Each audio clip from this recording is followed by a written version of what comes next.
Hello? Hi, is Rudy available? Who's calling? Sure. This is Pahoua. Oh, Pahoua, how you doing? This is Rudy. I'm glad you I'm, called. I'm good, Rudy. How are you? I'm doing good. You know, we were just moving some furniture, and I just sent you a photo from my friend Mike on Facebook. Did you get a chance to view that? I didn't get a chance to view it yet. I was just so excited because I did read your message. Great. I'm looking at the photo right now.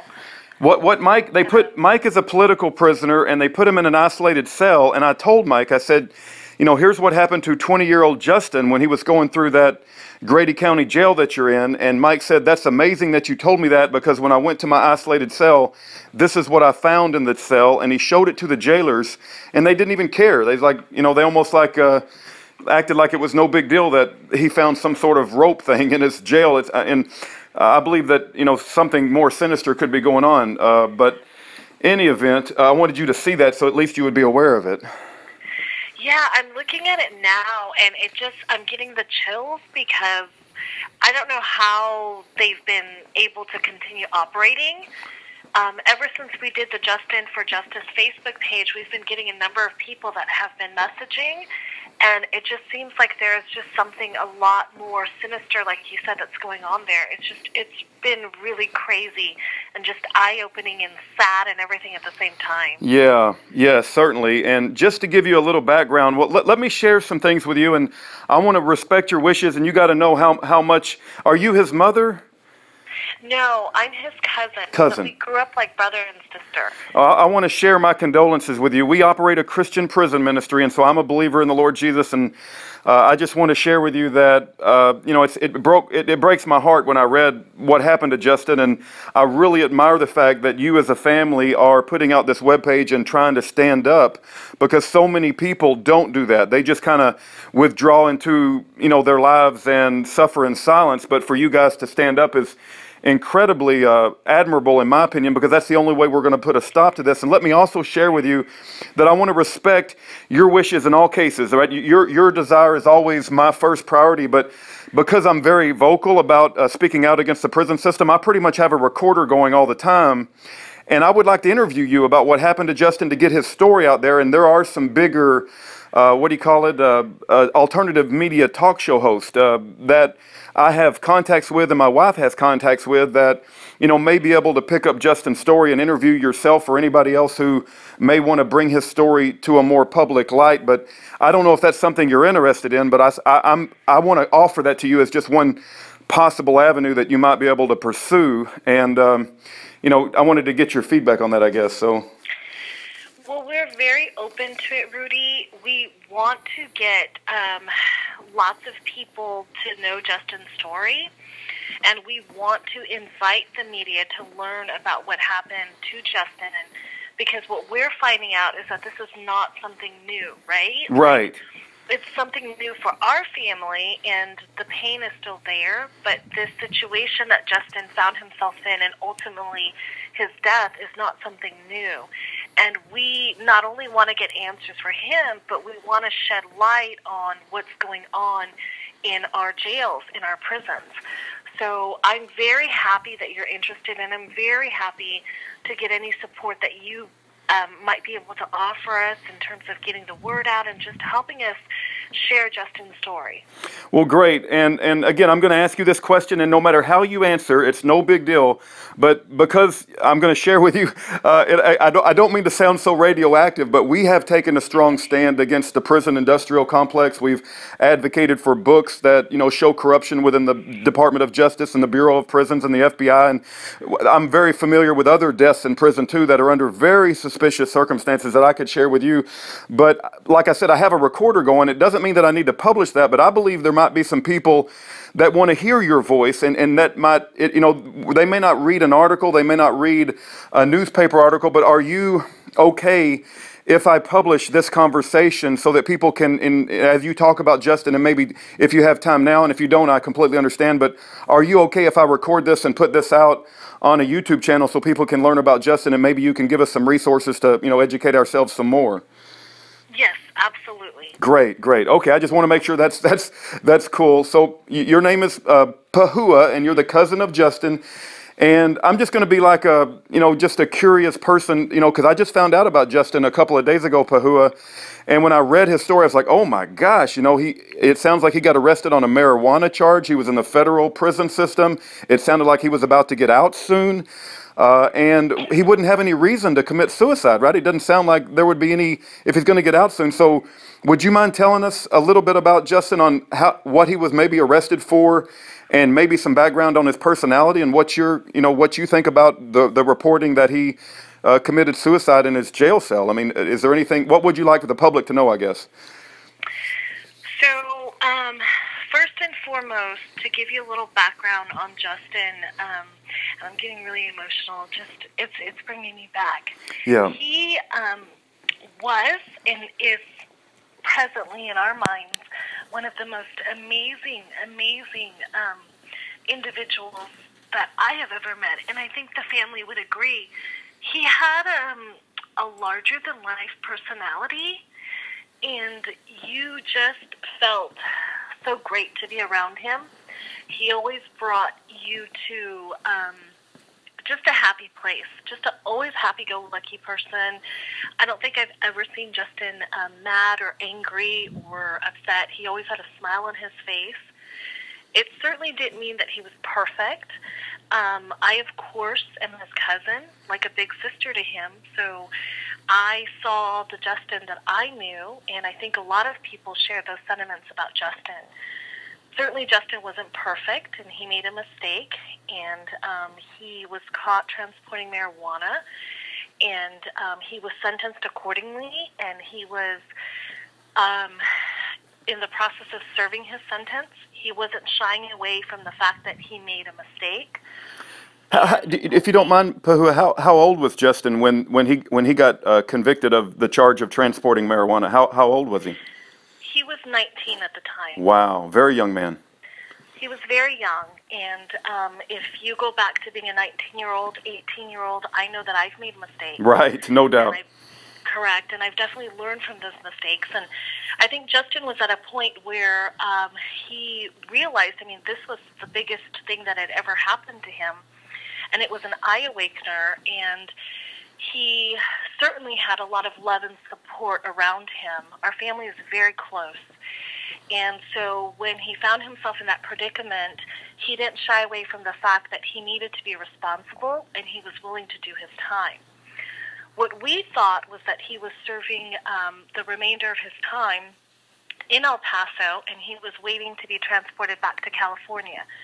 What I do know, and I'd like to share with the public, is that he talked almost daily to his parents, who are divorced, so to each of them almost daily, and to his older brother, John. And what we also know, and I would love to share with the public, is the fact that his mom, as it's being reported, her and him shared a very special bond, just as he did with his dad. But they had almost like a book club, and she would send him books, and they would read books, and they would talk about his future aspirations and what he would do to in the future as far as a career, and how he was planning to change his life around. So they talked about those things, and he was certainly very excited to be coming home. Well, and I don't mean to interrupt you, Pahoua, but how long, you said he got convicted at 19 years old, very young man. We've all made mistakes. I know I did at that age. But how long was the sentence? Was it 2 years, 3 years? How long did he get convicted for? How long did he get sentenced for?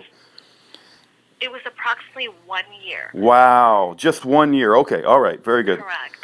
Very good. Approximately 1 year, and at the time that he was being transported back to California, from what we understand, he was supposed to just make a stop in Grady County Jail, and that was just going to be a almost 24-hour stop before heading back to California. Again, he had conversations with his mom and dad about how excited he was to be transported back to California. And then what we know is that he didn't even last 8 hours in Grady County before he allegedly committed suicide. It sounds, and I don't mean to put words in your mouth, but it sounds like you and the family don't buy for 1 minute that Justin would have committed suicide, knowing that he was going to get out shortly. How many months was it till he would have been released? Do you know approximately? Approximately 2 months. Wow. If I remember correctly, it was approximately 2 more months. And again, he was only supposed to be in Grady for approximately a 24-hour period. It was supposed to be a, destination where he spent the evening, and then he would continue his transport back to California. Wow. So there would be no reason whatsoever for him to, to have suicidal feelings. And to your knowledge, is there any history of him being suicidal or talking about suicide? Is this completely out of the blue, or have you had any history of that kind of behavior with Justin? Well, this is out of character for the Justin that we know. And we also know that the period right before he went to Grady, the last person to speak to him, I believe, was his mother. And there was no indication that he was even had a suicidal thought. He was very excited to be coming back to California and looking forward to serving the rest of his sentence in California before being released. Wow. And I just want to touch on your earlier question, Rudy, about I believe you asked a question about and following up on the suicidal tendencies. So we don't buy Oklahoma's account because they've left so many holes out in the story that they've provided the family. So they've requested videotape from when Justin first arrived at the facility. We want to be able to see his every step in Grady. And from our understanding and what we know, there are videos of Justin's every step at Grady County. And we're not being provided those tapes. And Grady County has not answered the questions that we have, which just leads us to have more doubt surrounding the circumstances of his death. Well, I know there's a website that you guys have put up. It's justiceforjustin.org. Is that true? The number 4? That is correct. That website is still under construction. We've been paying more attention to the social media outlet through Facebook. And we also have a Twitter, but the Facebook really has sent out the message to the public, and we've gathered a lot of followers through there. So again, the website is under construction, but our Facebook page, Justice for Justin, is active, and that's where you can get information on Justin, see pictures of him, and then just know what we're doing along the way. I got to tell you, Ms. Pahoua, that your efforts are very admirable in standing up publicly to try to get to the truth, because, like I said, so many families, when something this tragic happens, and when I read about the phone call that came to the parents, it brought me to tears that they would be looking forward to seeing their son Justin in just a couple of months, and maybe even visiting him in prison before that, and to get the phone call that he's not doing well and near death, and then him actually dying. It's just a heartbreaking story. And then the fact that you guys are doing the admirable thing of trying to expose this, because I read in your own writings on your own social media pages that you're concerned this is a pattern, that you've Googled or did a search on other deaths in Oklahoma prisons, and it's just much more common than people believe. So if we don't, as an American people, stand up for these atrocities going on inside these prisons, they'll go unaccounted, and they'll just continue to happen. And so to make Justin's life more meaningful, and it sounds like he was very well loved and a very amazing young man, but to make his death more meaningful, I just want to tell you that I admire the steps you and your family have taken to try to expose this, and I wish that we had more families like yours in America that took events like this and tried to use it for good, because I think there is something terribly wrong with our prison industrial complex and also our criminal justice system. Yeah, Rudy, I want to thank you for your time, and I'll just share briefly that I believe my aunt and uncle, Justin's parents, are two of the strongest people I know at this point. We love Justin so much, and I remember my uncle saying to us that they took a piece of our heart, and that is already gone. And all we have now is time to find answers, time to just make sure that justice prevails. So the hardest part for the family was going through that and experiencing that. I actually went to the hospital, and I was able to witness Justin take his last breath, and I was there with him. And so, like my uncle said, that was the hardest and toughest part for the family, was going through that. This part of piecing together the puzzles, it doesn't matter how much time passes. We have all the time in the world. They've already taken from us a piece of our heart, and we will never be the same. I also want to thank the public, everyone who has shown their support, everyone who has read Justin's story, everyone who has shared it, certainly advocates like yourself, Rudy, who are helping to get the word out. This was a huge eye-awakener for the family, because it wasn't just something that happened to us. It's happening to other people who may not have the voice to be able to articulate all the pain that we feel. And that's why we think it's so important to shed light on Justin and also what's going on in the jails. Wow. So thank you so much. It's very, very, very powerful words from a cousin who loved her fellow cousin very much, and I'm going to do my best to get the word out. For people that want to contact you, I know they can, I don't know what the best way is, but I know how I contacted you is I got a hold of you on Facebook, and I sent you a message through Facebook, and you responded. For other people that want to help or want to contribute, I know that there's a GoFundMe page to help hold these people legally accountable to produce those tapes that the family wants. So if people do want to reach out to you and help this case, Justice for Justin, is the best way through Facebook messaging, or is there an email address, or how would you recommend people contact you, Ms. Pahoua? Yes, Facebook Messenger is the best way. We are very responsive on Facebook. And so if you have something important that you want to share, or you want to get something across to us, please message us. We are very responsive. I just want to let you guys know that Justin's parents, they take the time to read every single message that is posted. They also read all the messages that are sent to them. Great. So please continue, if you have anything to say or you want to speak to us, to message us, and we'll get back to you as soon as we can, and we're very responsive through that. We do have a GoFundMe, and all of those proceeds are going towards investigation, going towards discovery costs.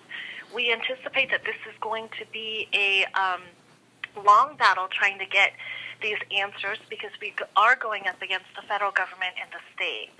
So any support that anybody can show in any way, whether it's monetary or just following us, supporting us, sharing, we greatly appreciate it.